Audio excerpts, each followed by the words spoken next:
We are the Lords of Despair, Masters of Terror. Dread and agony are our meat and wine, and they are plentiful indeed. Attributed to Asdrubal Vect. The Drukhari, Eldarix Malum, or Dark Ones in the Eldari lexicon, also known to outsiders as the Dark Eldar, are a forsaken and corrupt Eldari kindred, the sadistic, malicious counterparts of the Asuriani.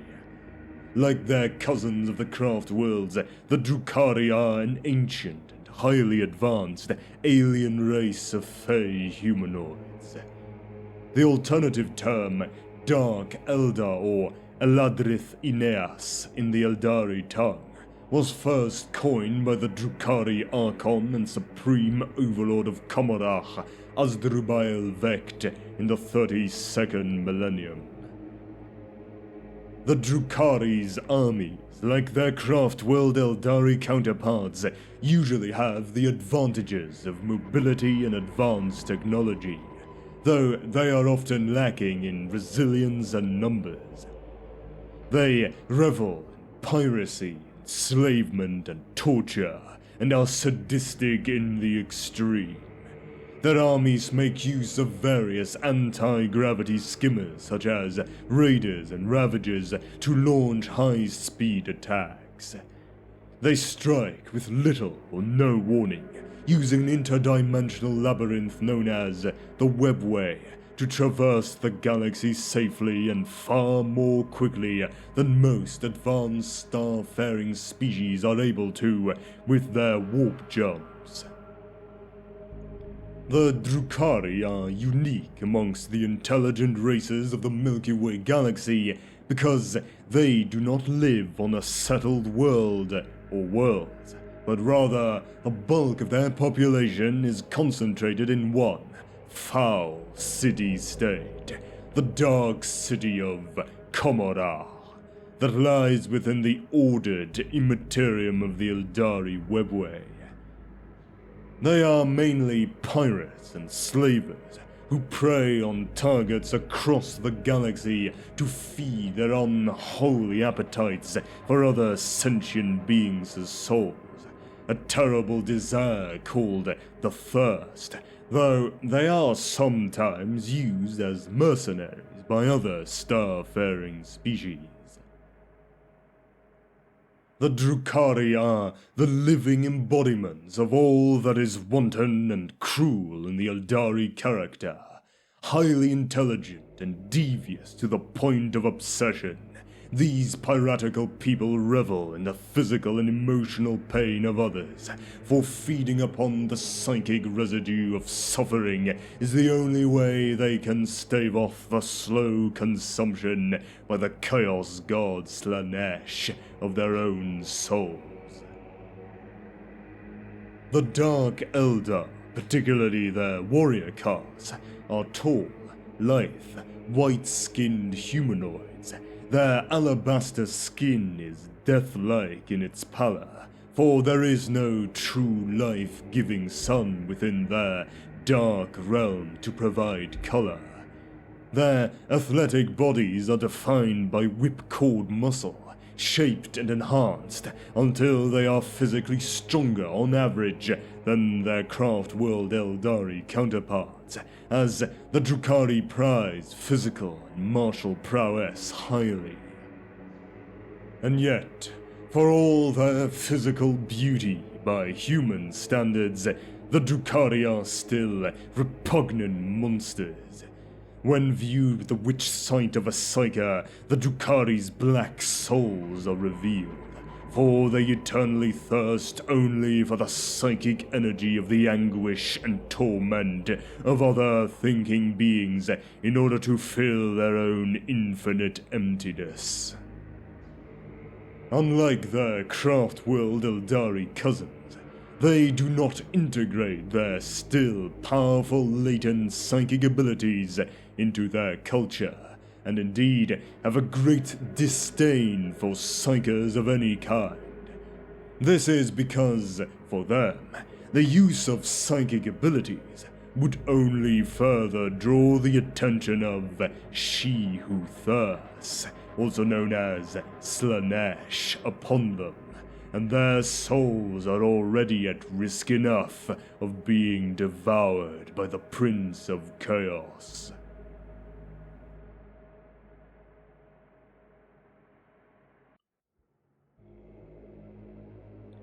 Spawned in the darkest pits of the universe, the piratical Eldar are a curse upon all races of the galaxy.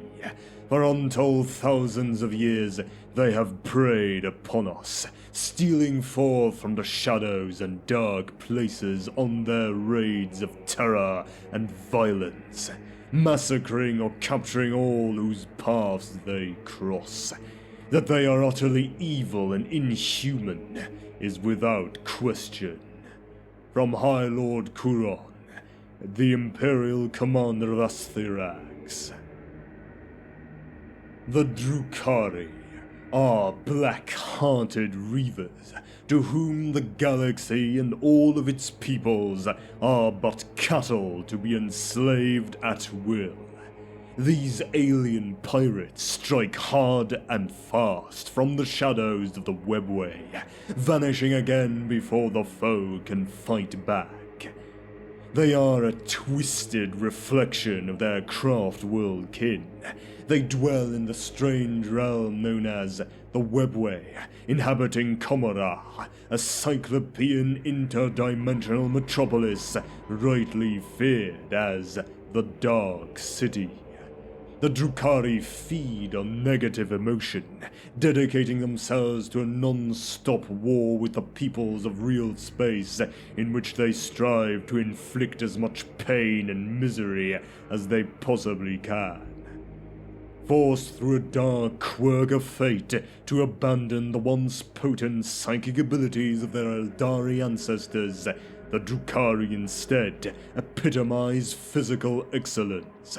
Their athleticism and speed are unmatched, except perhaps by their towering arrogance. Add to this their lethal, arcane science, and they are amongst the greatest of threats in an already deadly galaxy. The Dark Origins. 10,000 Terran years ago, amid the apocalyptic screams of a newborn god, the mighty Eldari Empire fell to ruin. Yet the architects of this catastrophe were spared the worst of its wrath, hidden deep within the bounds of the Webway. They lurk there still, a race of unrepentant monsters damned to suffer an eternal thirst for the pain of others.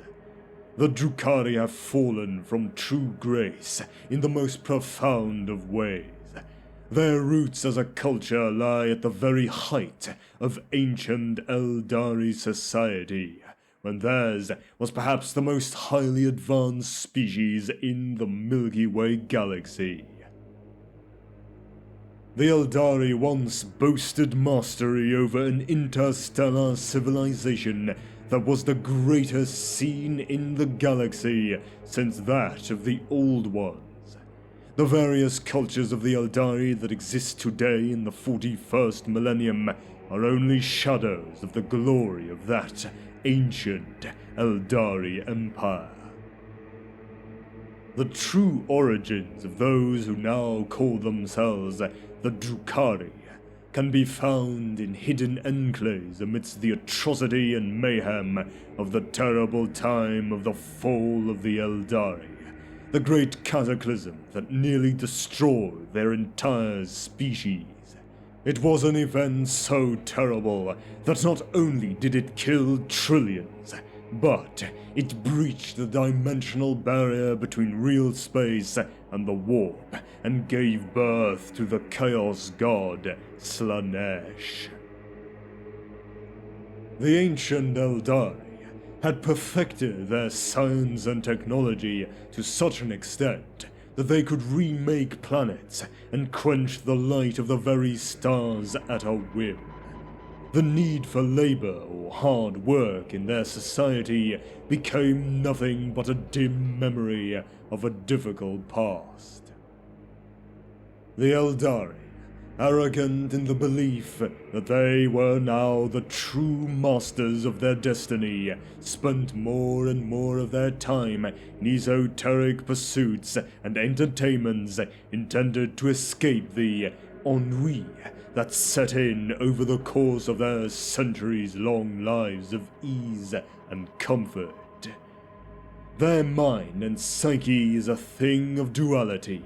It can experience zeniths of bliss and nadirs of suffering far more keenly than that of the other intelligent star-faring races of the galaxy, including mankind.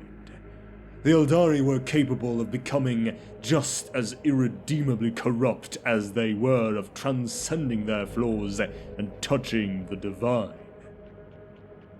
With so much power at their hands, the core worlds of the Eldari Empire, once the height of civilization in the known universe, became centered solely on the pursuit of individual fulfillment and self-gratification. To understand the reasons for the fall, it is necessary to know something of the Eldari mind and soul. An Eldari's mind is incredibly complex. Their senses are extremely sharp, able to perceive incredible levels of detail. Their emotions can be so strong that humans are merely pale shadows by comparison. They are extremely intelligent. Their thought processes are much faster than a human's. All of this means that an Eldari experiences the universe and all its sensations to a greatly heightened degree compared to a human. Similarly, an Eldari's soul is much brighter in the warp than those of lesser sentients like humans who do not possess such potent psychic abilities. The Eldari are able to affect the nether realm of the Imperium much more than most other intelligent peoples. Every one of them is a latent psychic and has the ability to become a very powerful psyker with training. It is the psychic strength of their souls that was one of the primary causes of their downfall. Before the fall, during humanity's dark age of technology, they had an immense, galaxy-spanning empire comprising thousands of worlds, and some claim that it was larger and more powerful than even the Imperium of Man at the height of its power. They lived in relative peace. Barbarian races such as the Orcs were kept at easily manageable numbers and never had the strength to threaten the might of the Eldari Empire. The humans were not yet virulently xenophobic and did not have a large interstellar domain, and the Tyranid hive fleets remained unknown. The Catan and Necrons, the ancient foes of the Eldari, had been defeated long before and still remained dormant in the midst of their great sleep. Life on the Eldari core worlds was idyllic, with fantastically sophisticated machines that took care of all the labor and manufacturing required to keep an advanced society functioning, leaving the Eldari free to indulge in other, more aesthetic pursuits. With all menial work taken care of for them, they became indolent and decadent. They began to explore more deeply the arts of pleasure, delving ever deeper into hedonism. This descent into decadence spanned Terran millennia, tradition and order disintegrated as the Eldari pursued the limits of pleasure. Sects called pleasure cults were formed, dedicated to achieving the highest levels of hedonistic sensation, and their ceremonies and practices became ever more wild, eventually devolving into violence against one another and even the ritual sacrifice of their own kind. Some hated what their race had become and left their homeworlds for the unexplored and virgin maiden world, or left on the newly constructed craft worlds, leaving the pleasure cults to their madness. Among the pleasure seekers and the interminably curious of the Eldari were those whose pursuit of excess became ever more extreme. These included a great proportion of the aristocracy of ancient Eldari society, who possessed the wealth and time to truly explore the meanings of decadence. One by one, the leaders of the pleasure cults that were becoming the centerpiece of Eldari society became obsessed with their own power and gratification. They relocated their headquarters to the labyrinth dimension, known as the Eldari Webway, for so great was their political influence that they could command the construction of entire extra-dimensional subrealms just for themselves. Unseen, these pleasure cult lords continue to grow in power and influence, initiating more and more of their populations into their strange and shadowy creeds of decadence. The Eldari are the most psychically gifted of all sentient beings in the galaxy, and as the hedonistic corruption gradually seduced them, the echoes of their ecstasy and agony began to ripple through time and space. In the parallel dimension of the Imperium, the warp, the reflections of these intense experiences began to coalesce, as the shifting tides of the chaotic Empyrean can take form around the raw emotions emitted by the sentient beings of the material universe and attract even more of such similar psychic energies to themselves. The constant stream of individual selfishness and indulgence pouring into the warp from the Eldari Empire nourished and empowered that which lay within. A nascent god of pleasure and pain, content to wait and to grow. As the Empire sank into corruption and decadence, brother turned against brother in pursuit of ever more extreme and darker pleasures. Some of the wiser Eldari, however, foresaw the disaster that was approaching their society and fled from the core worlds to safety. The first of these were the Exodites, who chose to establish a network of planetary colonies known as the Maiden Worlds, far from the blighted heart of the Empire. Many of these Exodite colonies still exist in the galaxy, their cultures living in a symbiotic relationship with the world spirits of the planets they call home and protect. Among the last to escape from the Empire's core before the fall were the ancestors of the present day's craft world Eldari. As their society collapsed into civilization-wide insanity, these ones recoiled in horror from what they were becoming. Realizing that they stood upon the brink of destruction, they bent their considerable resources to the construction of the massive craft worlds, the graceful space-borne cities that were the size of small moons. The Eldari of the craft worlds retreated into asceticism and spiritual introspection. preserving what they could of their ancient ways and culture before the time of the pleasure cults. They left the core worlds behind for the dubious safety of deep space, to the laughter and contempt of those who remained behind. Some even managed to flee far enough to escape the terrible destruction of the Fall. Within the warp, the constant stream of indulgence and depravity poured from the Empire became as unstoppable as a tide. It nourished and empowered that which crystallized at its center, a nascent god of excess and amoral pleasure-seeking. The long millennia of Eldari hedonism had made a massive impact in the psychic realm of chaos.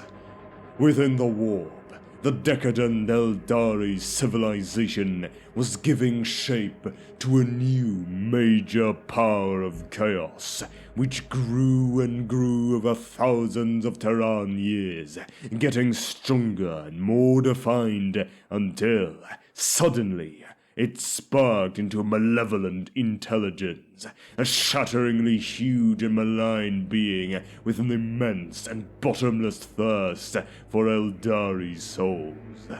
This was the birth of the Chaos God Slaanesh, the Dark Prince of Pleasure, better known as She Who Thirsts to the Eldari and all their descendants, for to them, Slaanesh was inherently female.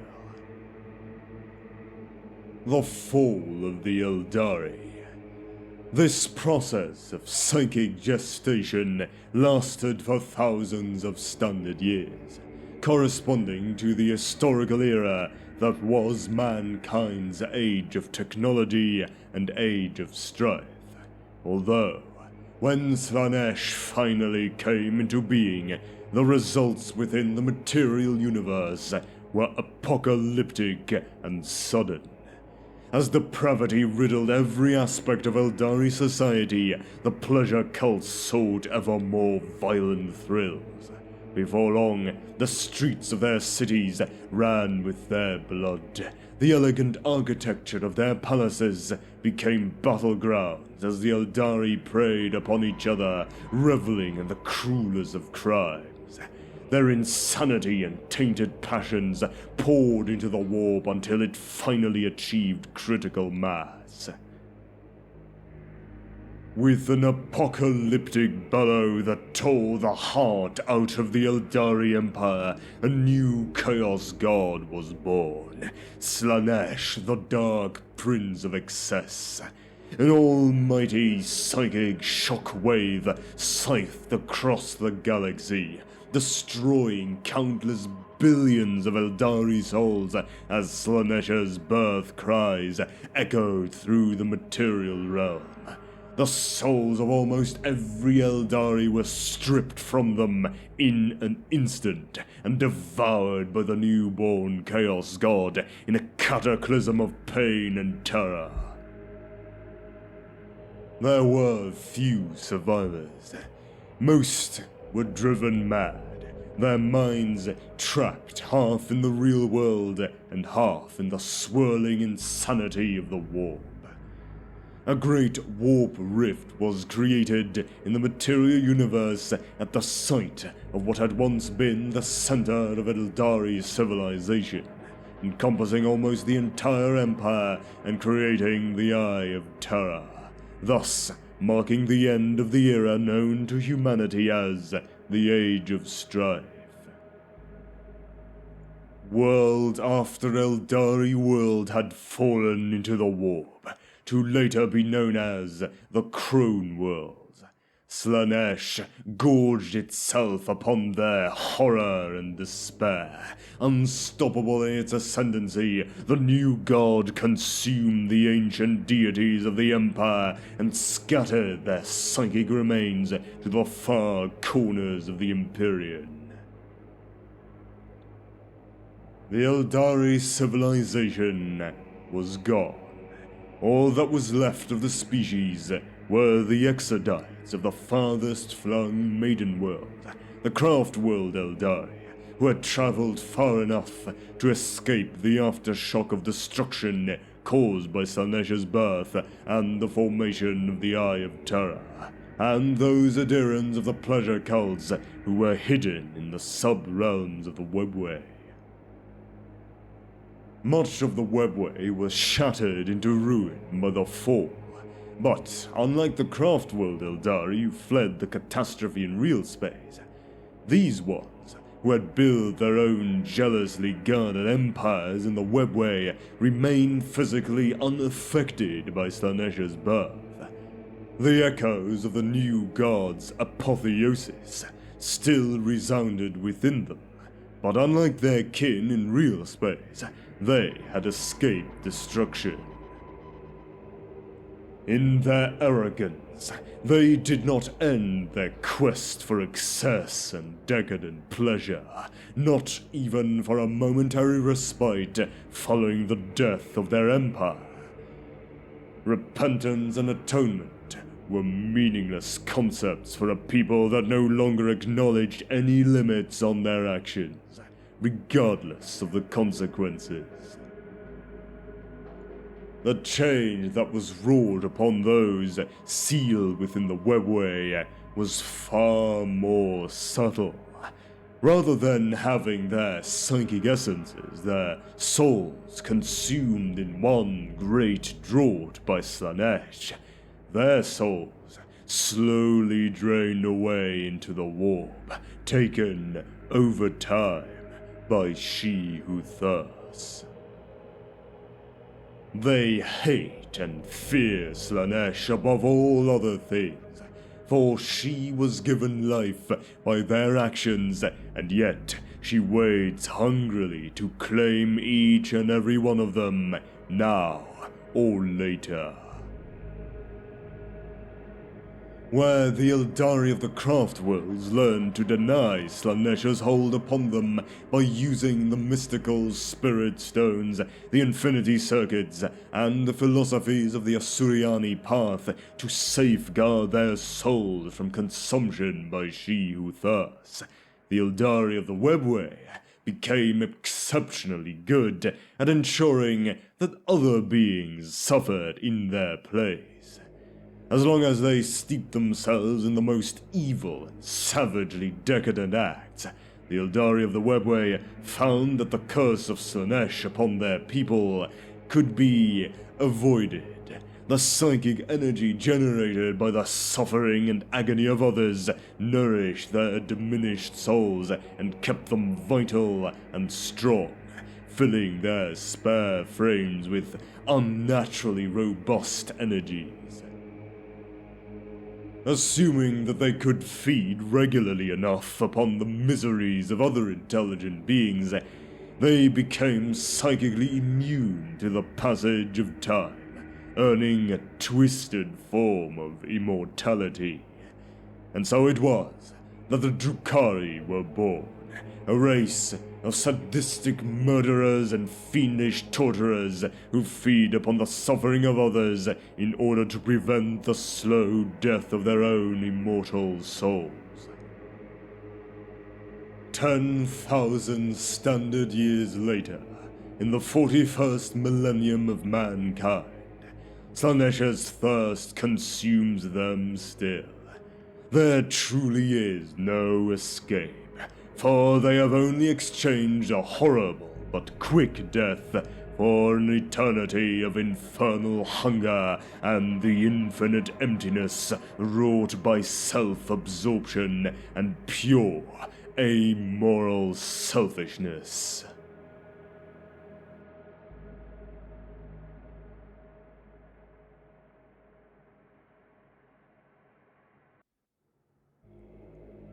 The Dark City.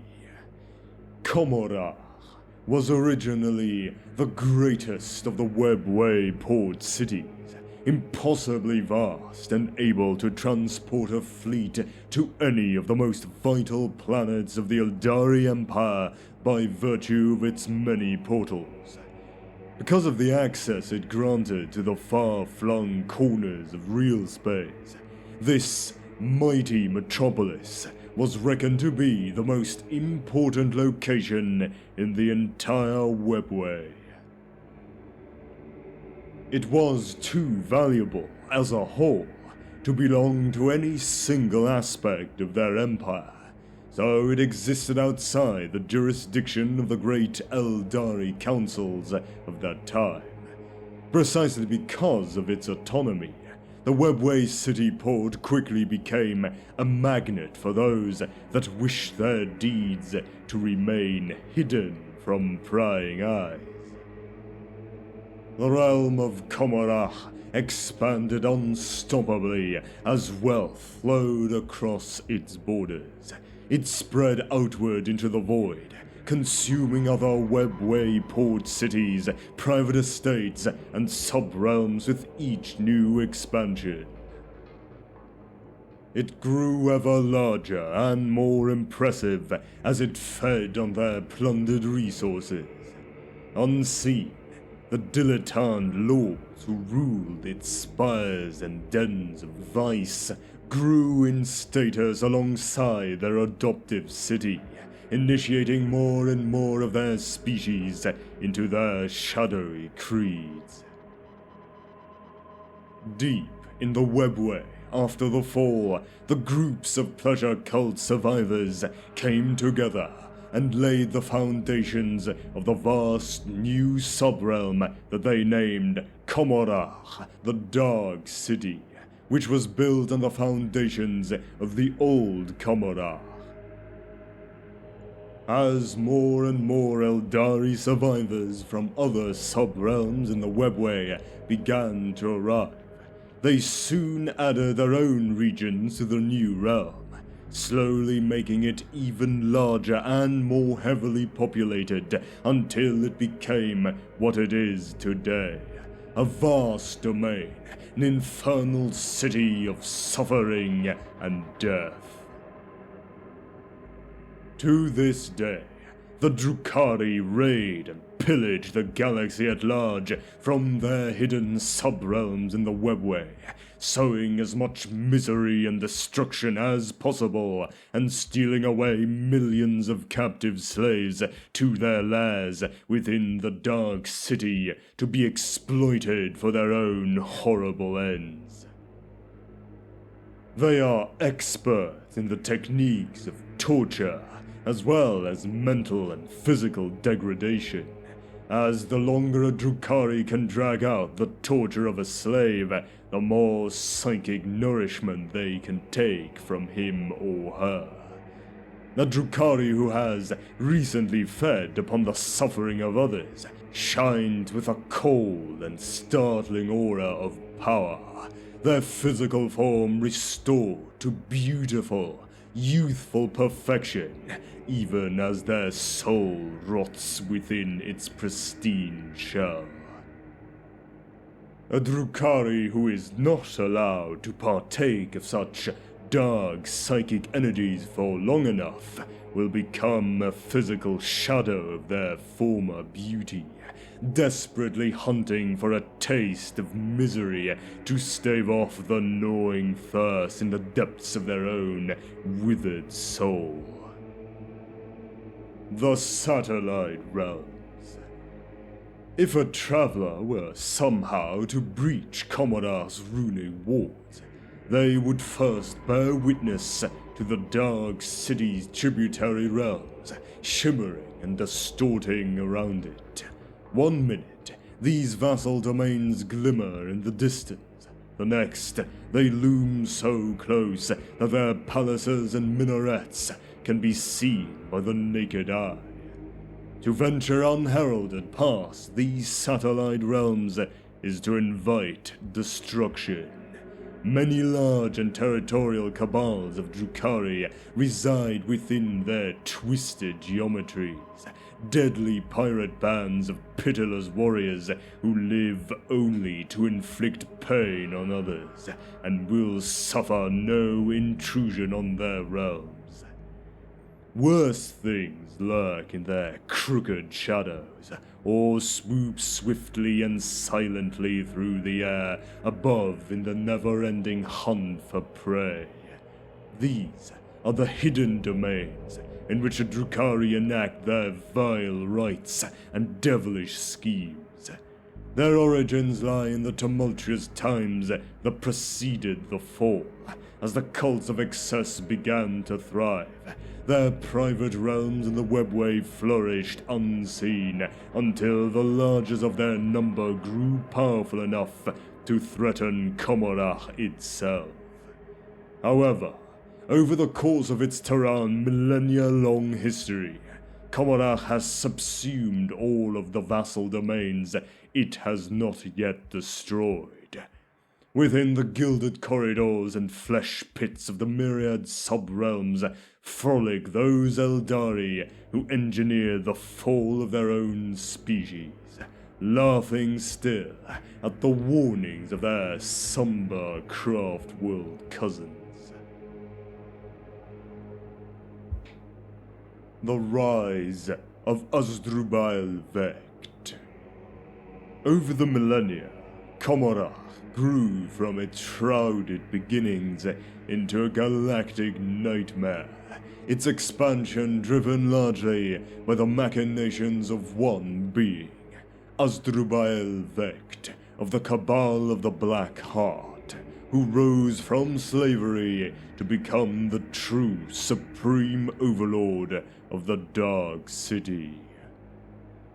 4,000 standard years after the fall of the Eldari, in the time that mankind calls the 35th millennium, Commorragh underwent its greatest ordeal since its founding.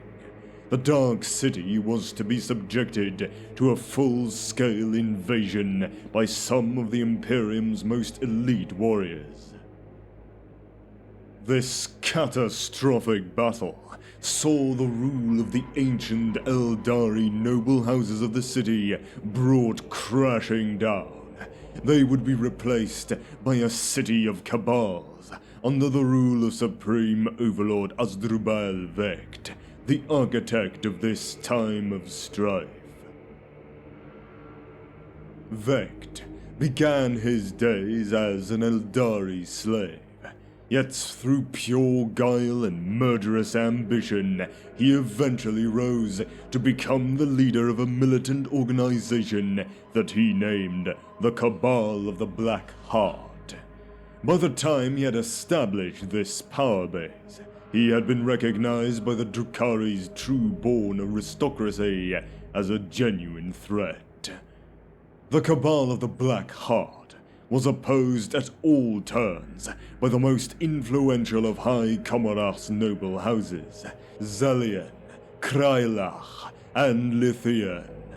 So it was that Vect, ever the master of turning foe against foe to his own advantage, concocted a plan to bring the fury of the Imperium of mankind to bear against his many enemies.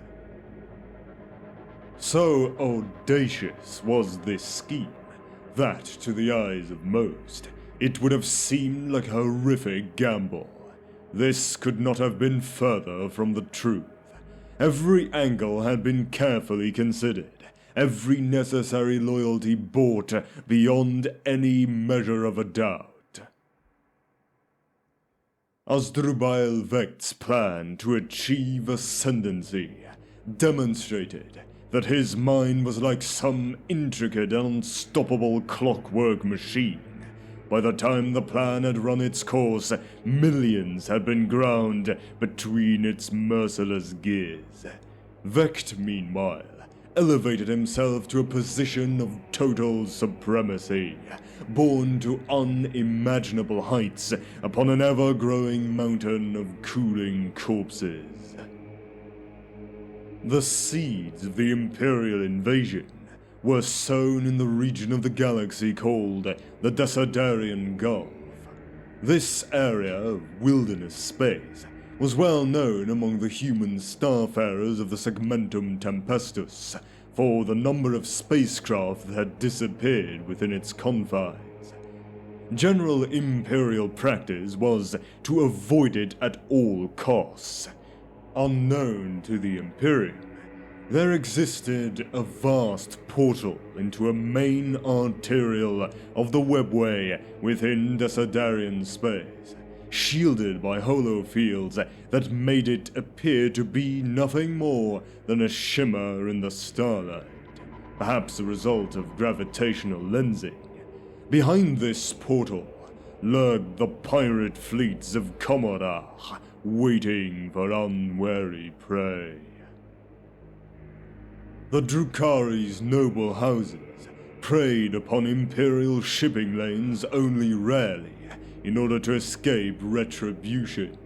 Hence, the missing ships were always considered acceptable losses, or written off as bureaucratic errors of the administratum. Vekt's first move was to increase the frequency of these piratical raids tenfold. He made it his Kabal's priority to capture every Imperial Navy warship and invade every human world within reach of the Desiderian portal.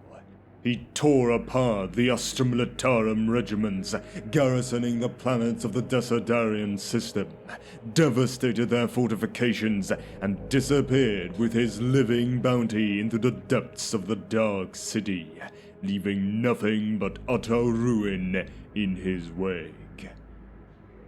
This campaign saw the Cabal of the Black Heart grow rich in plunder and souls, though Vekt's detractors thought him a fool for antagonizing the massive Imperial war machine. With its usual ponderous bureaucratic slowness, the Imperium eventually reacted to the disappearances in the Desiderian Gulf. A strike cruiser belonging to the Salamanders chapter of the Adeptus Astartes was close enough to investigate. It was patrolling the edges of the Gulf in search of the sacred artifacts and relics of their Primarch Vulcan. Captain Furcus of the Salamanders ordered his ship deeper into the Gulf.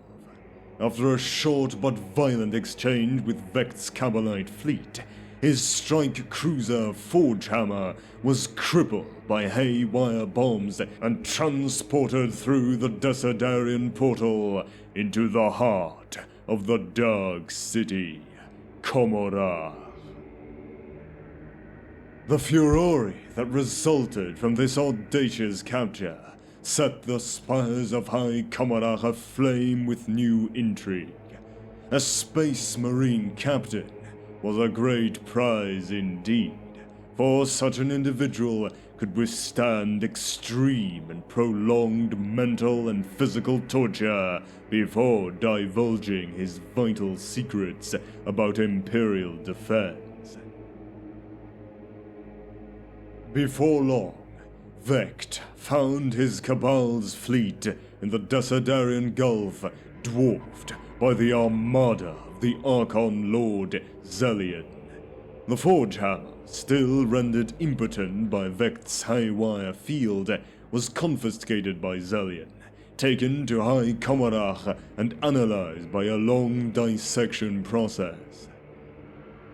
In his arrogance, the Archon had not reckoned with the resourcefulness of the Space Marines trapped within the stricken strike cruiser.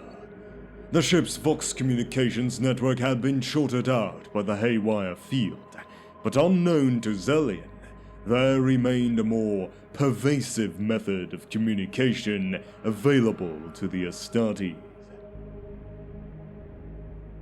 Captain Fergus's close friend, the gifted librarian Hestion, had sent a psychic request for aid as soon as the starship's systems had been disabled. He acted as a living beacon to the rest of the Salamanders chapter, a beacon now trapped within the spires of Zelian's realm in the Dark City. When the Archon sent the elite of his warrior court to bring the Space Marines to his torture chambers, they were met with far sterner resistance than anticipated. The Drukhari found it easy to carve through the hull of the strike cruiser and gain entrance to its dark corridors, but overpowering the Space Marines proved impossible. Lit only by the flashes of bolt gun fire, a desperate battle took place within the hull of the Forgehammer until Astartes and Drukhari blood had mingled upon its hull plates. Zelion was quick to realize that he had underestimated his victims. He returned the salvage rights for the Astartes starship to the Cabal of the Black Heart, appearing generous, but actually intending to seize the Space Marines once the Black Heart had suffered the losses in taking them captive.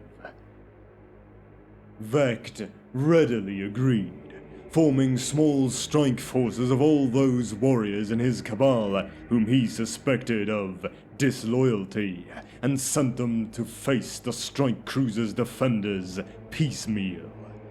His Kabalite warriors, triumphant on dozens of worlds, march into the Forgehammer without fear, but the battle lasted for solar days. Zelion was happy to let him drive his so-called Cabal to destruction, believing its Drakon to be a fool for not attacking with all the force at his disposal in a single massive assault. Vect played a waiting game, feeding the disloyal elements of his cabal to the guns of the Space Marines to buy time, and even employing Comarite mercenaries with well-known ties to Zelion's court, all of whom were soon swallowed by the violence within the human strike cruiser. On the 16th solar day of the siege, the skies above High Comarach suddenly broke open. The Salamander's chapter had received the coordinates that had led them to their beleaguered battle brothers from the Librarian Hestion's psychic broadcasts. The Desiderian portal had mysteriously been left fully operational, its guards slain and its controls locked so that it could not be closed. The full fury of the Imperium of Man thundered from the crackling jade-colored webway portal directly above Archon Zelion's personal spire. Through it came starships bearing the heraldry of not only the Salamanders, but also the badges of the Howling Griffons and the silver-skulled chapters of Space Marines. 24 strike cruisers, each appearing like a chunk of Gothic architecture reshaped for war, hammered through the wide open portal into the shadowy skies of the Dark City. At their heart was the great battle barge, Vulcan's Wrath, an immense spacecraft with broadside batteries that could flatten whole cities. Its prow was a vast, jutting ram that ploughed straight into the spire where Zelion stood, crushing it like a hammer driven into a priceless sculpture. The Drukhari overcame their surprise quickly. From nearby Port Shard came hundreds of exotic craft, each a needle-like splinter next to the slab-like Imperial vessels, but no less deadly. Void Raven bombers and Razor-wing jet fighters careened out of their towering hangars like bats from a cave, descending in swarms to attack each Astartes strike cruiser. Though many were destroyed by the Imperial cruisers' broadsides, others systematically targeted the larger ship's guns with focused void lance fire and sustained hits from their disintegrator cannons. The Vulcan's wrath was struck by thick blasts of electromagnetic force produced by Port Shard's salvage spars, rendering the majority of its weapon systems useless. One by one, the Imperial ship's guns were silenced. But these were Space Marines, and they were nothing if not resourceful. Ejecting from each strike cruiser came drop pods, fired with such force that they were projectile weapons in their own right. The drop pods hurtled down, smashing through Drukhari fighter craft and Comarite star scrapers alike, each containing a squad of Space Marines who deployed upon impact with their weapons blazing. They left pure ruin in their wake as priceless Eldari statues shattered and the spires of the Dark City fell. The Astartes' counterattack robbed the Drukhari of the initiative. Within only moments of the drop pod assault, the Space Marines had established a perimeter in the obsidian-paved streets of the Krylach Quarter. Though they took constant fire from Kabalite warriors and scourgers that flew through the dark skies above, Astartes' power armor proved to be an effective barrier to the Drukhari's splinter weaponry. Yet it was not long before more of the Dark City's denizens joined the fight, drawn to violence and death like sharks to blood. Mass swarms of skyboard-mounted Hellions and Reaver jetbikers swooped down to rake and tear at the Space Marines, who returned fire, literally, with their Promethium-fueled flamers.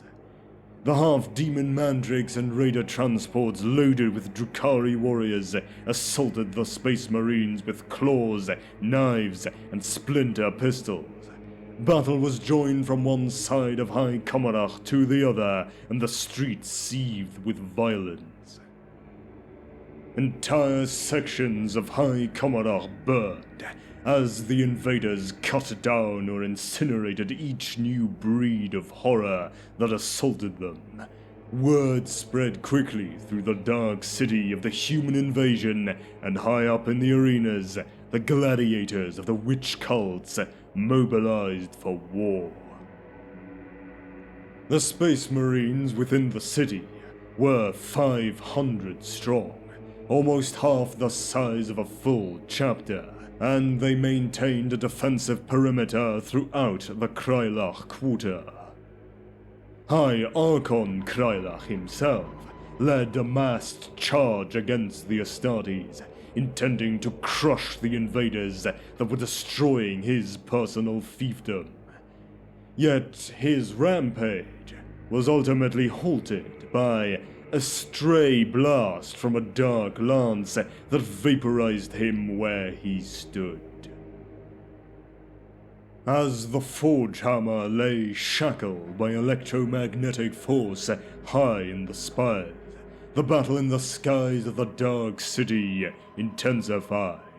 Zellion's last command had been to destroy the captive human ship, no matter the cost. For if mere humans recovered his prize, the Archon's authority and that of his fellow noble-born peers would be shattered forever. Flights of winged scourgers, armed with haywire blasters and heat lancers, began to systematically destroy the captive ship, while a fleet of Ravager gunships forced the Space Marines who sought to rescue the vessel's battle brothers back into cover. Then, in a storm of light generated by their teleportation technology, Terminators from the Salamander's first company teleported directly onto the hull of the Forgehammer and returned fire. The Scourgers were driven back, and Captain Furcus seized his chance.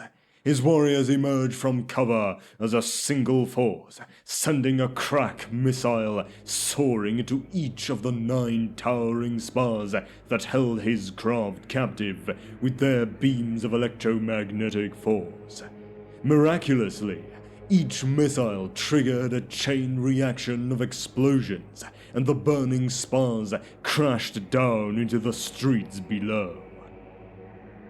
The librarian Hestion summoned a psychic storm of his own, a raging inferno in the shape of a flaming drake that tore the Ravager gunships out of the sky one by one. The Forgehammer had been ravaged by the Drukhari assaults, but it was free at last from the Dark City's clutches.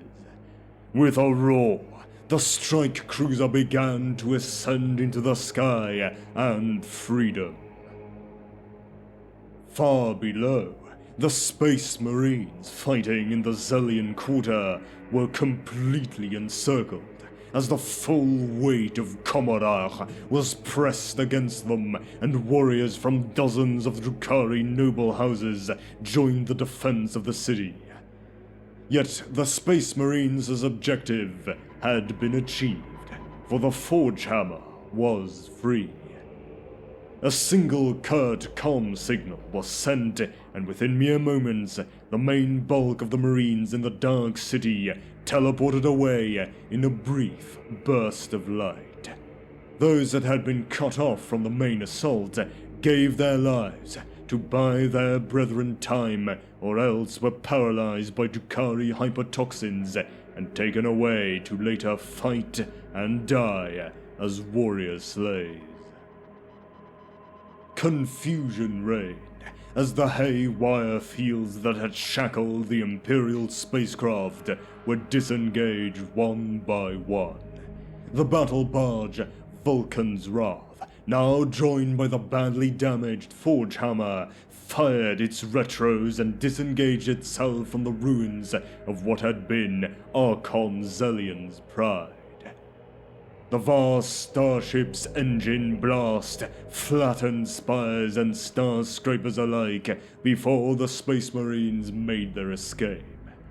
The entire Astartes fleet then passed through the still yawning webway portal above High Kamarach and escaped triumphantly into real space. In the aftermath of the Imperial invasion, Kamarach changed forever. The power vacuum left by the vanquished ancient Drukhari noble houses was quickly filled by Asdrubal Vect and his jubilant cabal of the Black Heart, who had proven their superiority to their rivals in the crucible of war. In the years that followed, Vect played politics like a true Machiavellian master of intrigue, forever asserting the meritocracy of the Kabals over the ancient aristocracy of the Eldari noble houses. Into the yawning power vacuum stepped Asdrubal Vect and his cabal of the Black Heart. Eschewing all pretense at innocence, he ensured that word of his machinations became public.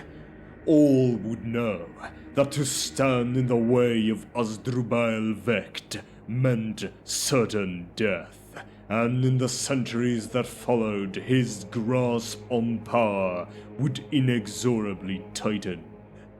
And so it was that the cabal of the Black Heart rose to ascendancy over the Dark City in place of the old Eldari nobility and Archon Vect's new position as the supreme overlord of Kamarach and the Drukhari people was sealed.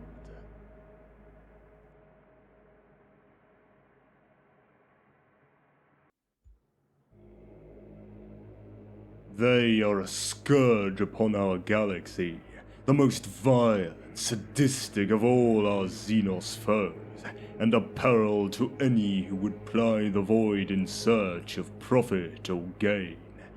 Whatever happens, should the shadow of their ships darken your path, pray you die fighting at the helm of your vessel, lest fortune favors you and they take you alive. From Magos Domos Agnelane, an explorator. The Calixis sector and Coronus Expanse are regions that have some significance to the Eldari, and while it has been many Terran millennia since they have had any major presence there, the worlds of that great frontier are still laced with many thousands of webway passages and tunnels connecting worlds and star systems. Today, these tunnels are twisted, stretched, and torn by the psychic pressure of the warp storms dividing the Calixis sector and the Coronus Expanse. While the mysterious rites of the Harlequins long ago sealed many of these passages, others still remain open to the tides of the warp, infested with vile and ephemeral creatures. This region damaged tunnels is centered across the warp rift known as the Screaming Vortex. The Vortex is home to teeming hordes of demon worshippers and mutants, living and dying at the whims of warlords and sorcerers intent on murder and subjugation in the name of their dark gods. While this is a ready source of slaves and victims for the rage of the region's Kabals, it is a realm largely inhospitable to the Drukhari, so strong is the presence of she who thirsts within the storm. However, suspended at some point between the Screaming Vortex, the Coronus Expanse, and the Webway is an island of relative stability where numerous groups of Drukhari have formed the Twisted Haven. Here floats the Nexus of Shadows, a Drukhari outpost built upon an ancient and massive technological relic. 3 major Kabals dwell in the tunnels and passageways that cross the Calixis sector, the Coronus Expanse, and into the Screaming Vortex. The foremost of these, at the heart of the Nexus, is the Cabal of the Splintered Talon. The others, the Cabal of the Shadowed Thorns and the Cabal of the Crimson Woe, are of a more mercenary inclination due to their lesser status, often selling their murderous skills to other races in exchange for resources or opportunities to grasp at power. The Cabal of the Crimson Woe operates in the Calixis sector more than in the Coronus Expanse, in part to avoid directly competing with the Cabal of the Shadowed Thorns, and thus drawing their ire. Numerous other groups exist alongside these, from the Cult of the Withered Blade, which controls the blood-spine pits on the Nexus of Shadows, and the Sutured Helix, a coven of homunculi that operates from the Nexus, to numerous smaller factions that raid and scavenge for scraps of their betters' might and prestige. The Drukhari operating near the Nexus are frequently on the move, either carried within fleets of void ships or traveling in smaller groups on light skimmers through the winding and impossible labyrinth of the Webway, returning only periodically to trade their cargo of tormented victims for supplies and to replace slain warriors. These itinerant raiders often cross paths with pirates and reavers of other species, particularly the Chaos-aligned flotillas that hail from the Screaming Vortex and isolated bases like Iniquity. A select few of these have been shown the location of the Nexus, so that they may trade in slaves, dark law, and abhorrent technologies. But these are relatively rare. The Drukhari are a plague upon the Coronus Expanse. Raiders, slavers, pirates, and even rogue traders suffer at their barbed lashes and blades. Any who cross the moor and sail the void of the Coronus Expanse learn to fear the wicked silhouettes of their void ships and their seemingly endless cruelty towards all life, including their own. Only vigilance and firepower keep the worst depredations of these terrible raiders at bay. Though, from the dens of Footfall to the commerce halls of Port Wonder, there are countless tales of crew lost and ships savage in their sudden attacks. Within the Calixis sector, the Imperial Navy keeps the warp routes and sector worlds protected against the worst of these raids, and while some outposts and lone vessels still disappear at the hands of the foul Xenos, most Imperial citizens sleep soundly, never even knowing that such a depraved species haunts the stars above their heads. In the Coronus Expanse, it is different, as that lawless place has neither a fleet capable of guarding the uncharted wastes, nor a tightly controlled network of worlds that can call upon one another in times of need. The Expanse is a playground for the Drukhari, where, along with a myriad of other alien menaces, they can raid worlds and take void ships with relative impunity, slipping away into the night from whence they came. The power of the Drukhari is compounded by the fact that no one knows precisely where they come from or where they go, nor can they explain the aliens' uncanny ability to appear from nowhere and then vanish with their stolen cargoes of goods and slaves just as quickly. Some rogue traders believe there must be a Drukhari world somewhere in the Expanse from which they launch their raids, though where exactly it is, and how it could have evaded detection for so long, remain a mystery that has yet to be unraveled.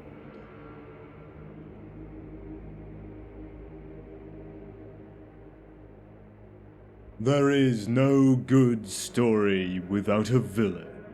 I shall provide you with an antagonist beyond your imaginings, or even your comprehension, and as you die, you will curse my name exquisitely. From Dracarus, Master of the Sutured Helix. The Galen sphere upon which the Nexus of Shadows was built is an ancient human relic of the long-forgotten age of technology, the size of a small moon, covered with towers and antennae. The sphere was crafted around a solid core, the remnants of some mineral-rich asteroid that its automated systems are slowly eroding away as it adds more and more levels to the sphere. Neither the Galen sphere's alien inhabitants nor those few explorers from the Imperium who have had a chance to study it know its true purpose. How the sphere came to enter the webway is also a mystery. Abandoned for untold ages, the sphere could have drifted through a webway gate or even been drawn towards one by the ancient programs and protocols of its cogitators, seeking to study a breach in the webway that it perceived as a celestial phenomenon. Alternatively, it is possible that some unknown force moved it into the webway for some inscrutable purpose. Once it entered the webway, The spheres spent eons drifting from one region to another before becoming trapped in a confluence of ancient forces and alien power fields. Now, it floats in a relatively stable position, more debris of a forgotten age of enlightenment. It was Selene Morn and her cabal of the Shadow Thorns that first rediscovered the Gaelan sphere and decided to put it to use. After being exiled from Comarach, the Archons spent many Terran years wandering the webway with her fleet, raiding worlds and looking for a place to claim as her own. The sphere, with its well-hidden location and ancient technology, presented the perfect place for a new home. Unfortunately for Selene, the sphere's defenses and legions of servitor guardians were too numerous and powerful for her cabal alone to overcome. Thus, she forged an alliance with Zergan Kul and his cabal of the Splintered Talon, and together they purged the city of its ancient human defenses, destroying that which they could not control and sealing away the areas that they could not inhabit.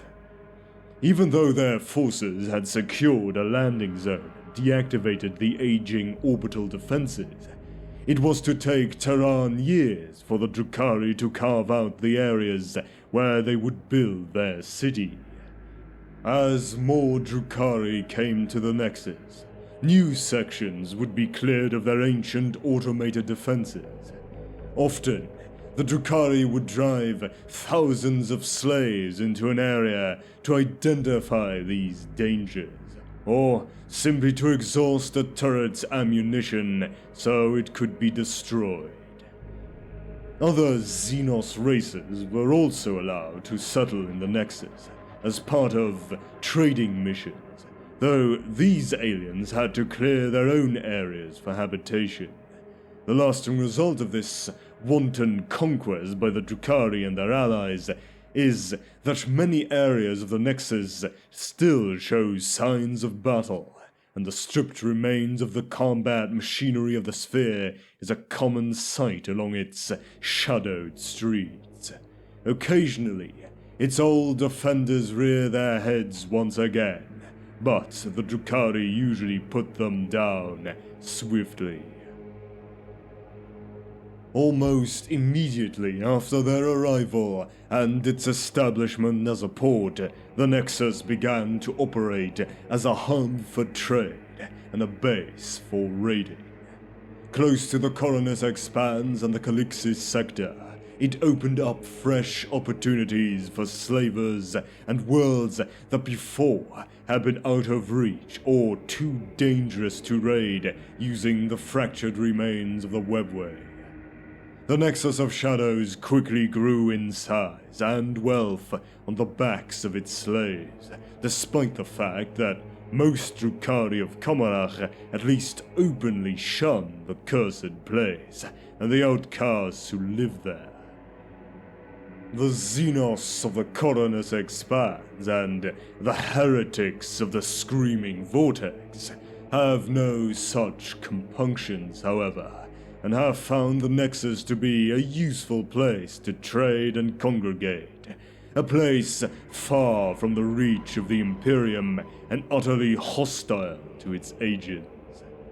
Selene welcomed such factions into her city on account of the wealth and influence they offered, as well as the added protection it afforded her against those who would try and take the city from her. Unfortunately for Selene, it was not an outside force or an alien that was to oust her from power. In the end, one of her own, Zergan Kul, usurped her and exiled her once more into the webway before she could do the same to him. For many of the inhabitants of the Nexus, this change in power meant little, especially for the slaves, to whom one Drukhari Archon is much the same as another. Selene Moore intentionally projects a presence that is both evasive and unmistakable. Her dread majesty is as hard to put into words as it is to ignore, appearing at once menacing and tempting. The Archon catches many of her foes off guard, uncertain of the obfuscated nature of this ancient being. Morn is several thousand Terran years old, though only she knows for certain how long she has been alive, and has seen and done much that would long haunt the nightmares of lesser beings. Like all Drukhari Archons, she is possessed of a deadly martial prowess, but her true weapon is a mind finely honed by the lethal intrigues of Commodor's high society. She finds it utterly distasteful, then, that she and all those she commands are exiles from the Dark City, and now even the Nexus of Shadows.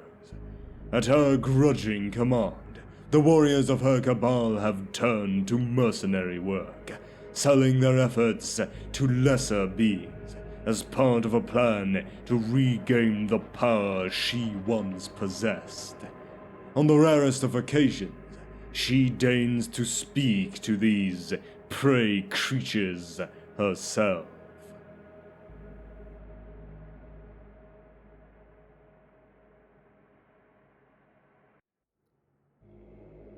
How typical that the humans should rely upon crude technology to protect them.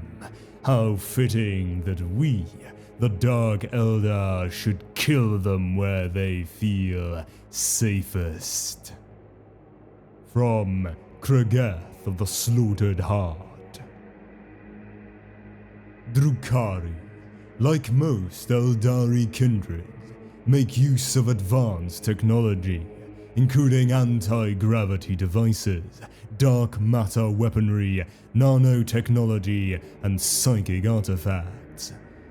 While they do make use of psychic devices, they do not any longer use psychic powers themselves, because of the danger that interacting with the warp brings for those whose souls are desired by Slanesh. Psykers are treated as playthings in Commodore, and given the twisted, sadistic nature of the Drukhari, this necessarily involves pain and torment. Though it is manufactured rather than psychically grown from the hardened substance of the warp, like the wraith-bone implements of the craft world Eldari, the Drukhari's weaponry is just as technologically advanced as that of their more benevolent counterparts. When it comes to war, the Drukhari are veritable artists. Their technology is refined to the point that some of its effects appear as nothing less than magical to less advanced intelligent species like humanity. Their infinite, if infinitely dark, imaginations and sheer skill have led them down a sinister path. Their favorite weapons can set every nerve ending afire with pain, dark light beams, whips that bleed acid, and eldritch soul traps. They are so confident in their own abilities that their lightweight suits of body armor incorporate bladed plates not only for protection, but also to provide them with yet another weapon to inflict pain. The warriors of Commodore are well versed in the physiology and anatomies of all the other star-faring species of the galaxy, knowledge that is used to inflict the maximum amount of pain, suffering, and death. They employ a number of handheld weapons designed to eviscerate, lacerate, and incise at close quarters. Although varying widely in design and use, all employ a similar technology in their construction. They are built from very lightweight materials, with blades honed to a molecular edge capable of cutting through even ceramite armor plating when sufficient force is employed. Weapons incorporating powerful shock fields have also been recovered by Imperial forces. These devices utilize an energy generation and transference system as yet beyond the comprehension of human tech adepts. Drukhari Combat Doctrine. Explain your meaning, slave, and in plainer words, my translator unit has clearly fouled on your primitive tongue as it continues to incessantly repeat some nonsense phrase about a fair fight, whatever that might be intended to mean. From Archon Morigis to a defiant captive. The raiding parties of the Drukhari are able to suppress their treacherous natures only in pursuit of power, spoils, and slaves. When the Kabals of Komarach gather in large numbers, they darken the skies of unsuspecting worlds with their razor-edged anti-gravity craft and fall upon the unwary populations of the galaxy with extraordinary speed and their characteristic sadism. Everyone is fundamentally defined by his or her innate selfishness. Personal power, the pursuit of comfort, and the gratification of their dark desires are the only things which truly hold value for them. They take no pride in the achievements of others within their species, and measure every endeavor's worth in how it contributes to their own self-interest. The need for survival in a hostile galaxy is the only thing that bonds them together as a species, and thus, even in combat, they are not normally inclined to cooperate with one another beyond the bare minimum required. And yet, on occasion, an opportunity may present itself that even the greatest of the Archons is forced to admit cannot be seized by a single cabal acting alone. This could be an Imperial hive world whose teeming masses of humanity are ready to be culled. An Asuriani craft world drifting, unpowered and vulnerable to a slave raid, or a newly discovered intelligent alien species unaware of the dangers which haunt the galaxy. Such targets represent more than a single witch cult or cabal could hope to assault on its own without suffering crippling losses. But the potential rewards are so great that they prove willing to share the spoils with others within the Dark City. Drukhari society is splintered and lacking in any true unity. The Raiders of the Dark City owe their first allegiance to themselves, and then to the Cabal or witch cult to which they belong. Each of these factions constantly compete with one another in the pursuit of their divergent goals, and will happily betray or murder any of its allies of convenience once they have outlived their usefulness. Amongst the Drukhari, only the most devious and ruthless survive for long, and any alliance or coalition that forms does so only either out of greed or fear of its individual participants' rivals. the lure of thousands of souls to be enslaved and tortured, and immense amounts of wealth to be plundered, can draw them together to face a large or very well defended target. Power is the only truly palpable currency within Commodore, and a successful attack on a target of unusual magnitude can secure extraordinary wealth and authority for those who were daring enough to carry it off. At the same time, no self-respecting Archon or succubus would willingly stand by while his or her rivals benefit from such a cooperative venture. As such, when large-scale assaults are in the offing, they can grow to unusually large proportions as jealous Drukhari nobles pledge their support for the raid, whilst all the time plotting ways to double-cross their newfound allies and seize all the plunder and prestige for themselves. While it is greed that forges these massive Drukhari assaults, it is fear that keeps them cooperative. The Drukhari are defined by their fear of many things, including death, loss of status, and the plots of their rivals. An unusually large war fleet allows them to hunt much larger and powerful victims.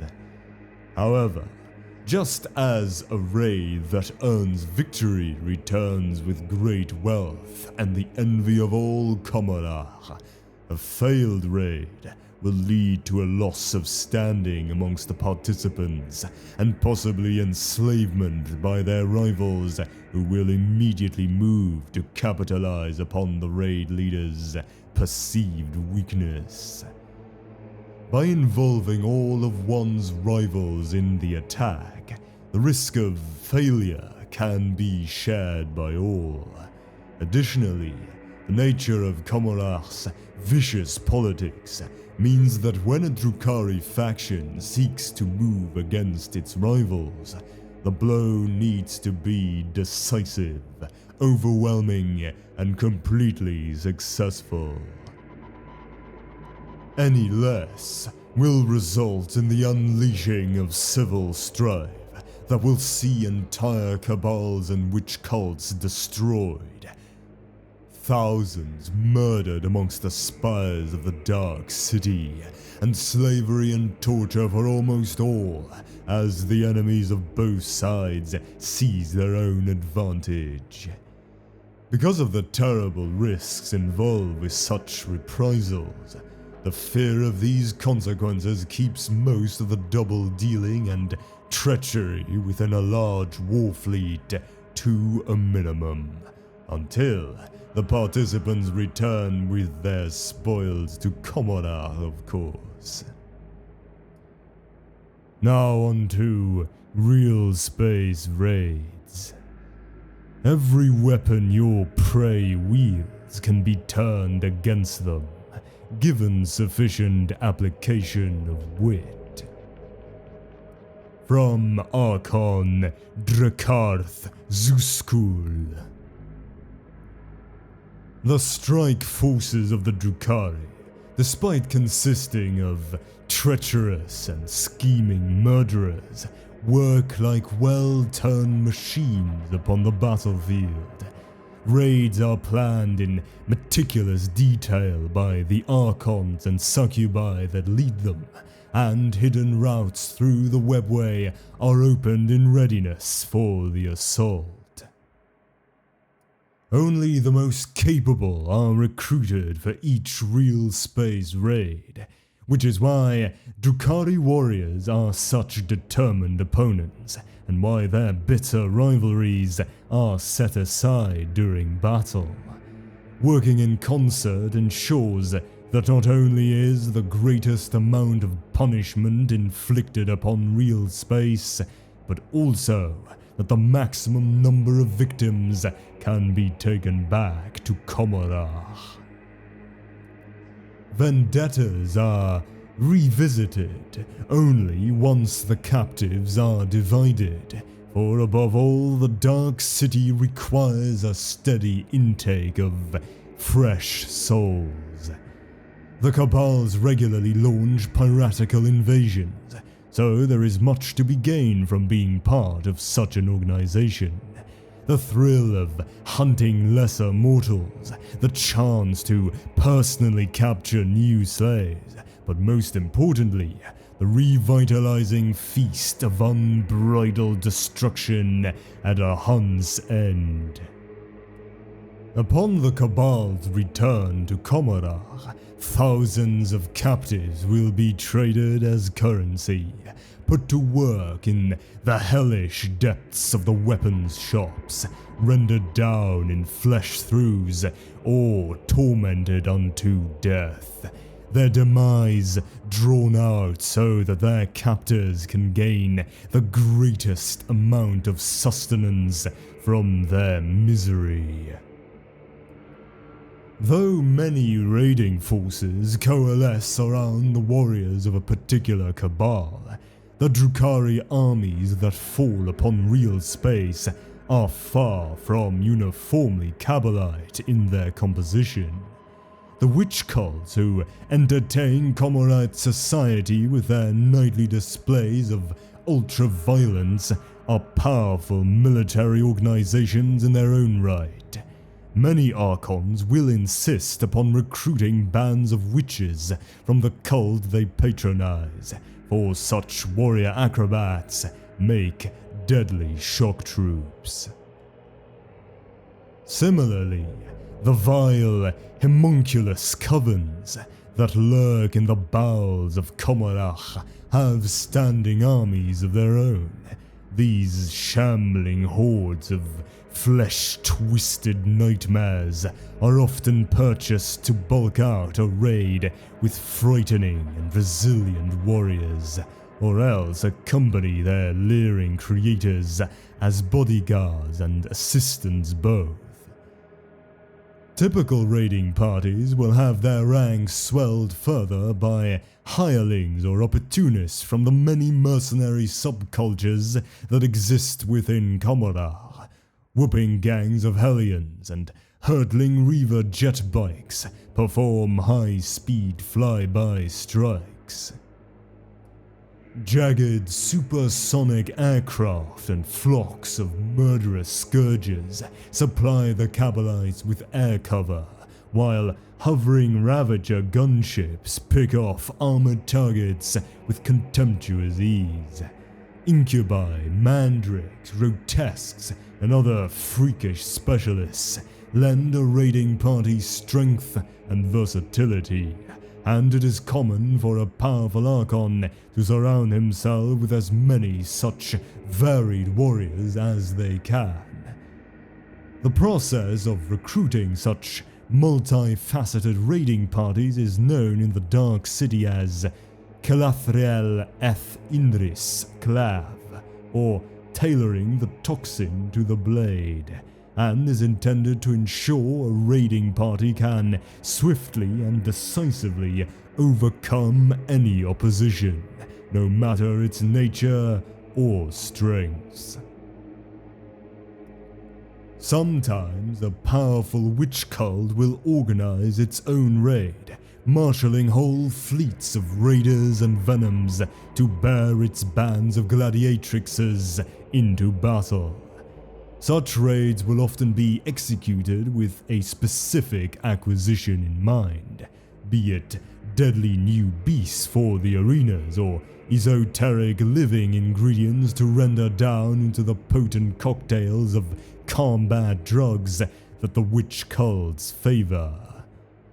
A raiding force of witches prefers close assault over all other forms of warfare, and will often be supported by beastmasters, reavers, and other such warriors of the arenas. Some witch cults, most notably the Pain Eternal, are as active in raiding real space as the most warlike of the Kabals, channeling their fearsome resources into proving their skills in battle against the varied foes of the galaxy at large. Similarly, the covens of the homunculi will sometimes launch raids of their own volition, though usually content to squat like bloated spiders amid their webs of shadow and pain. The homunculi need a steady flow of victims as much as any other part of Comorite society. Many of the more discerning ones prefer to orchestrate raids of their own, picking out those they wish captured with a discerning eye, or savouring the act of indulging their own peculiar tastes with the relish of a connoisseur. A homunculi coven at war is a terrifying sight, a rampaging tide of warped bone and bulging vein muscle that glitters with a myriad of blades and needles. Grotesques thunder into the enemy ranks alongside bustling, clicking engines of pain, while the gruesome weapons of the homunculi torment, rupture, and liquefy the foe in spectacular fashion. The Flaying. Drukhari raiding forces never attack the foe directly, but use their speed, mobility, and the advantage of surprise to attack swiftly and then withdraw, with the intent of slowly bleeding the foe dry. As a result of this tactical doctrine, their forces never gather in a single place that would leave them open to an enemy counterattack.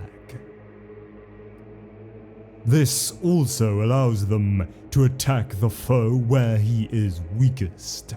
During large battles, they favor a style of combat that might be considered a wave attack. The Drukhari in large war fleets assaulting well-defended targets organize themselves into successive waves, made up of units with differing tactical capabilities, and destroy the enemy in a series of separate but linked sequential assaults. Each wave will target a specific type of enemy unit, or will pursue a specific tactical objective, which weakens the foe's defenses just in time to face the next assault wave. After several such waves, the enemy force's defenses are stripped away, until only the weakest units are left to be ripped apart in the final assault. As a result, the Drukhari refer to this combat doctrine as the Flaying. By attacking the most dangerous enemy units with the lightning-fast assault that only they are capable of, the Drukhari are able to create the opportunity for their other units to move into position and attack the survivors. The faster vanguard waves buy the time needed for the slower units to outflank the enemy and deliver the coup de grace. An example of the Flaying proceeds as follows. Wave 1, Splinter Raid. Striking without warning. A splinter raid comprised of a single Archon and his bodyguard of Kabalite trueborns on a raider, 2 Reaver jetbike squads and 3 other squads of raiders attack the foe from out of the sky after emerging from a webway portal, destroying and pinning those enemy troops that present the gravest threat. Wave 2, Strike from the Shadows. In the second wave, 2 squads of Scourgers drop out of the sky and use their dark lances to target the vulnerable rear armor of enemy armored vehicles, while 2 squads of Mandrakes appear from the shadows themselves to assault enemy infantry unexpectedly who are taking cover from the Scourgers.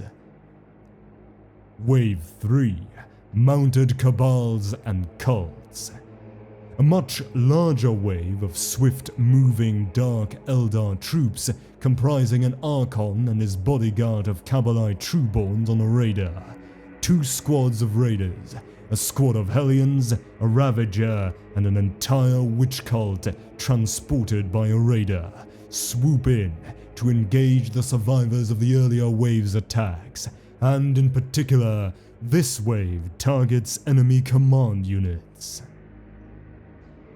And the final wave, Wave 4, Kabals and cults on foot.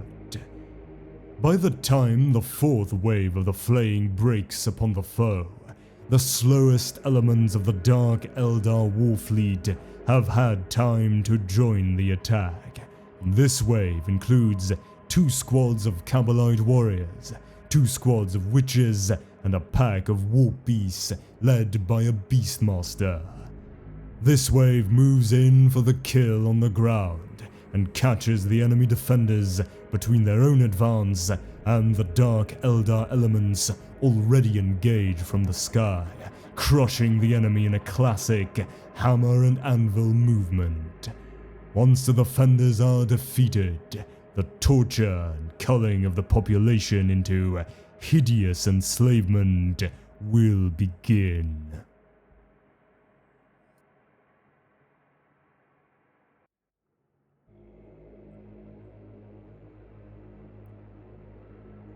Fiercely intelligent and devious to a fault, Drukhari revel in pain, feeding upon the suffering and anguish of others.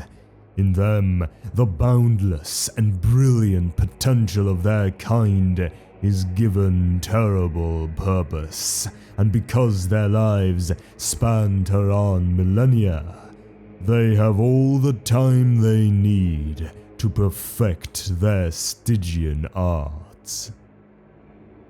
These black-hearted pirates are the dark mirror of their craft-world kin, for whom they know nothing but contempt. Indeed, the Drukhari see themselves as the true inheritors of the ancient Eldari Empire, and look down upon everyone else as cowards or dim-witted prey. Meanwhile, to the Asuriani Eldari of the craft worlds, the Comorites are a reviled reminder of a shameful past they would rather escape. The walkers of what they know as the path of damnation. This state of mutual antipathy is near constant, set aside only occasionally in the face of a sufficiently deadly mutual foe. The warriors of the Drukhari are tall and lithe without exception. Their alabaster skin is corpse-like in its pallor, for there is no true sunlight within their shadowy realm. They prize martial prowess above all other fields of achievement, excepting perhaps duplicity. Their athletic physiques are lined with whipcord muscle, honed and enhanced until they are superior even to those of their craft world cousins. They stride through the fires of battle with the surety and poise of demigods. But their magnificence is only skin deep. Viewed with the witch sight of a psyker, Drukhari are repugnant monsters. The flesh of their soul selves is gnarled and cadaverous, while their eyes glow with an icy and maleficent hatred for all living things. They quickly learn to fight with every weapon at their disposal, and to kill without mercy or hesitation.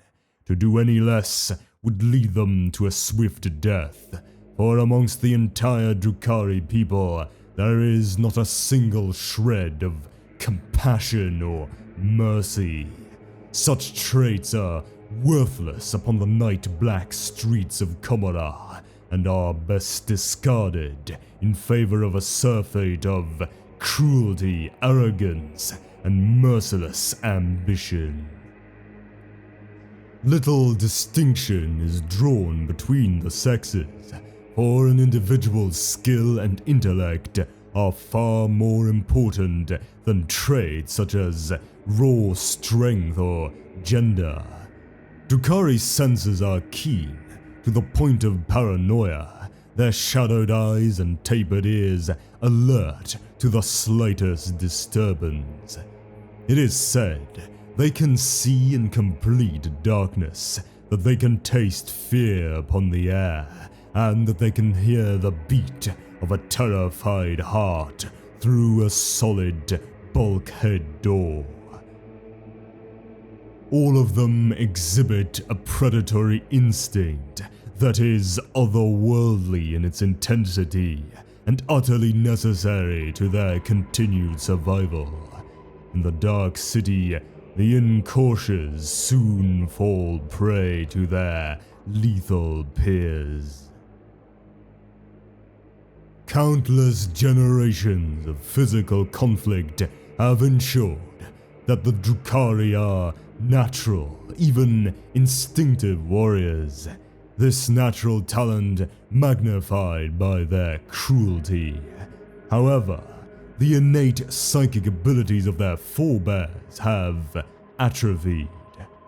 To channel the energies of chaos within Commodore would be to invite disaster, for such psychic pyrotechnics could draw the gaze of She Who Thirsts, the nemesis of the entire Eldari race.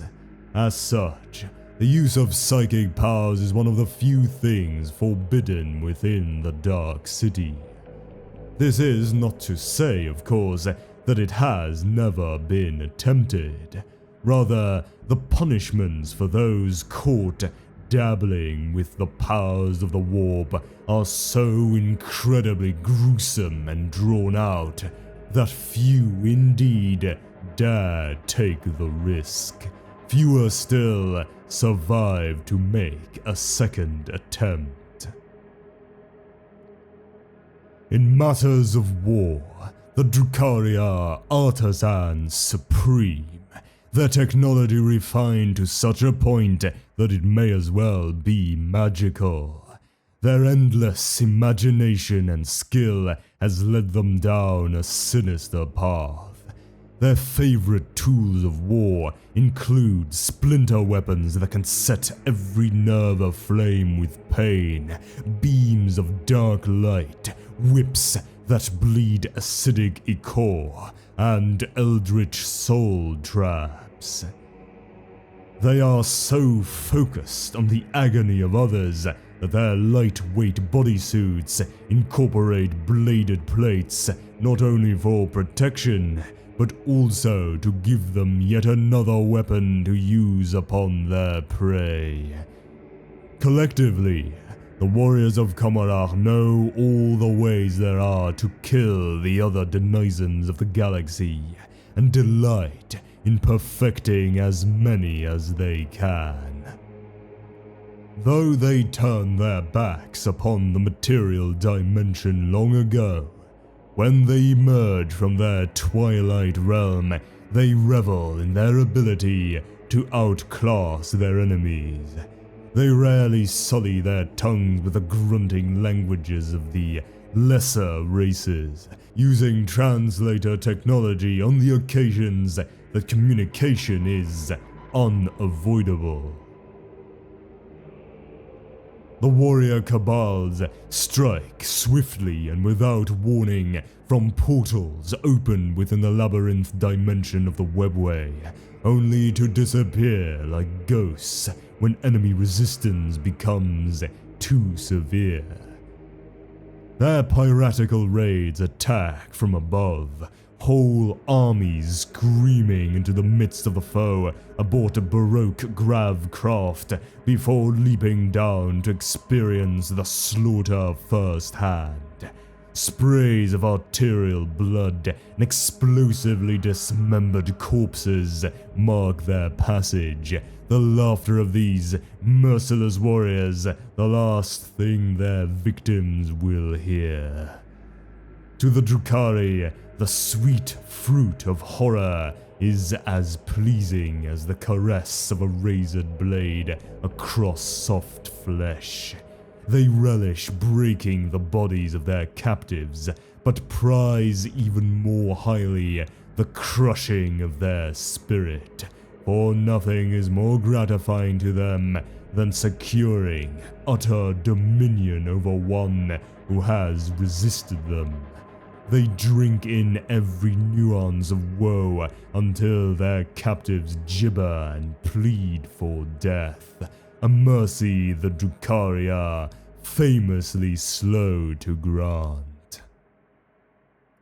Even this is not a release for some, for the foul Drukhari homunculi hold the power of life and death in their claws.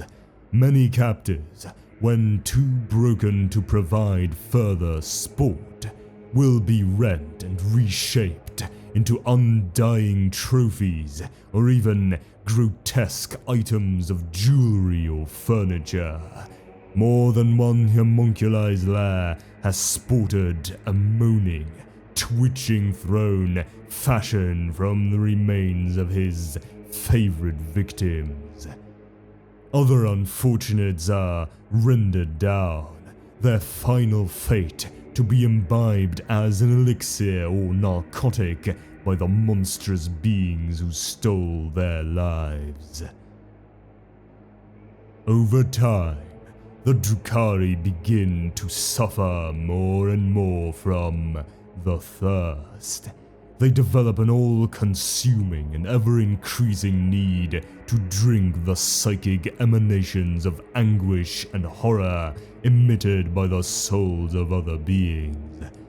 It is postulated that the cause of this is the Chaos God Slaanesh, the great enemy of the Eldari who leeches the soul essence of the Drukhari while they still live because of their pursuit of the hedonistic and sadistic activities that strengthen the power of the Dark Prince.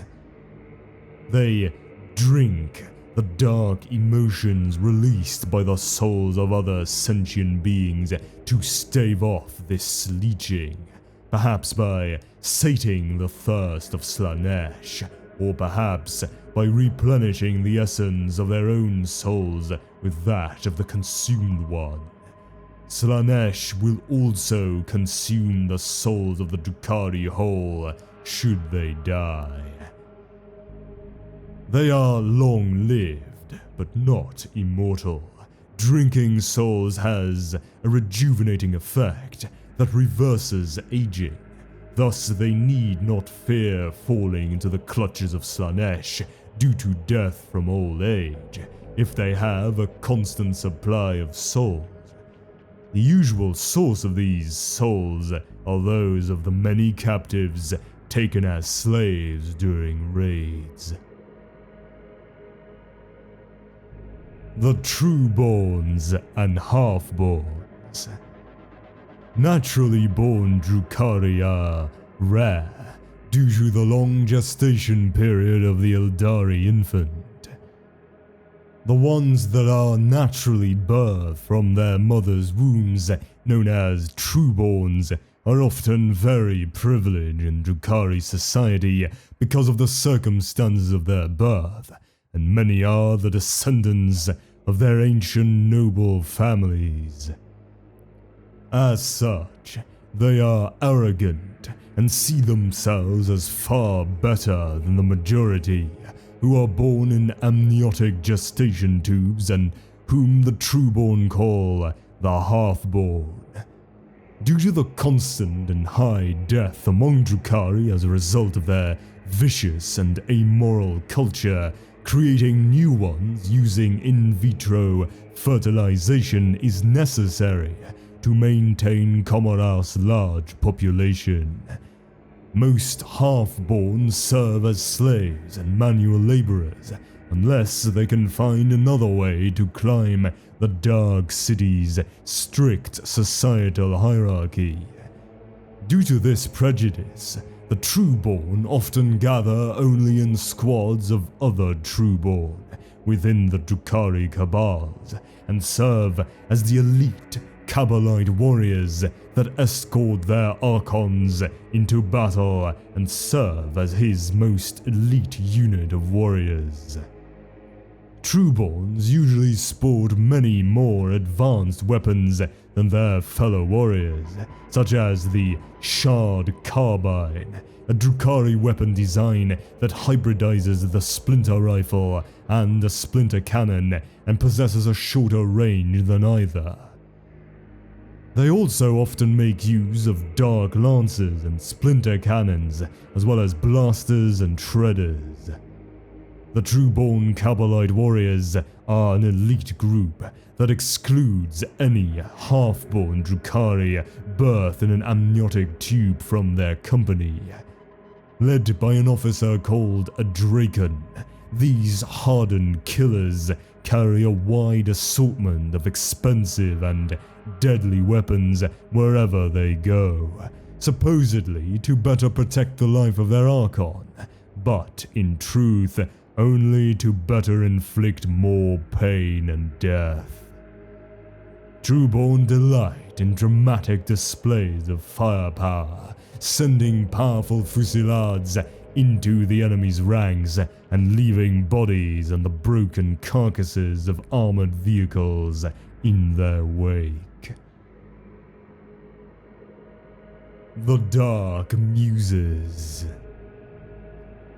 As far as the Drukhari are concerned, the Eldari gods died in the fall, and they despise them for it.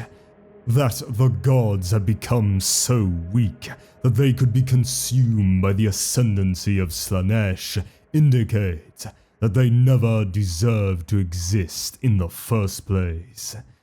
The exceptions are Kaela Mensha Kane, the Eldari god of war, who is still held in high regard in Komarach, and the lesser powers known as the Dark Muses, who are the embodiments of selfish vice and whose clandestine worship by the pleasure cults contributed to the demise of the Eldari gods. The Dark Muses are truly powerful Drukhari from ages past, who have essentially become folkloric figures of reverence, much like the imperial cult's saints. Many epitomize a particular form of vice, whose worship and practice weaken the Eldari gods and so help to bring about the fall. Favored by assassins and murderers is the Dark Muse Shaimesh, the Lord of Poisons, the treacherous brother of Saim Han, the Cosmic Serpent. The courtesan elite of the cult of Lahmaea pay homage to Lihilitu, the consort of the Void, whereas powerful Archons are more likely to follow the tenets of Vileth, a being synonymous with the immense arrogance so often displayed by their kind. Before they enter combat, many traditionalist witch cults invoke the Red Crone Hecate, or make sacrifices to Quale, Mistress of Blades. It is believed by many that their current supreme overlord, Asdrubal Vecht of the Cabal of the Black Heart, may one day join the ranks of the Dark Muses, though given his ability to cheat death again and again, this may be an honor long in the coming.